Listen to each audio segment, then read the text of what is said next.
ప్రార్థనాభావం మాత్రం ఇప్పుడు మా ఫాదర్ కూడా విద్యకి ఎక్కువ విలువనిచ్చి చిన్నప్పటి నుంచి అంటే మా నాన్నగారు చాలా పోలీసులో ఉన్నప్పుడు వ్యవసాయకుడిగా ఆ పశువుల కాపరిగా ఉన్నప్పుడు డాక్టర్ వాత్నే అని అమెరికన్ మిషనరీ ఆయన మా ఊరు నుంచి వెళ్తుండగా చూసి మా ఫాదర్ని చదువుతావా అని చెప్పి లుకింగ్ ఇంటెలిజెంట్లా కనబడుతున్నావు, చదువుకునే వ్యక్తిలా కనబడుతున్నావు, నువ్వు చదివితే నువ్వు చదివిస్తావు మిషనరీ, అమెరికన్ బాప్టిస్ట్ మిషనరీ.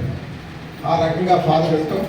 ఆయన ప్రతి క్లాస్లో కూడా క్లాస్ ఫస్ట్గా రావటం, లా చేయటం, తర్వాత ఆయన కమ్యూనిస్ట్గా మారి ఆ కమ్యూనిస్ట్ ఉన్నప్పుడు షూటెడ్ సైట్ ఆఫీస్ వచ్చి ఆయన అండర్ గ్రౌండ్కి వెళ్ళిపోవడం, ఆ రకంగా కుటుంబం వచ్చేది. ముఖ్యంగా చెప్పదలుచుకుంది ఏంటంటే ప్రతి ఒక్క తల్లి ఇక్కడ ఆనందకర విషయం అంటే స్త్రీలు ఎక్కువ ఉన్నారు. మా అమ్మలో అక్కచెల్లెలు ఎక్కువ ఉన్నారు కాబట్టి కుటుంబాన్ని పైకి తేవాలంటే స్త్రీకే సాధ్యం. కాబట్టి మీ బిడ్డలకి చదువు అనేది బాగా భక్తితో సమానంగా చదువు కూడా నేర్పండి, సొసైటీని అర్థం చేసుకునే జ్ఞానం వాడికి సంపాదించండి.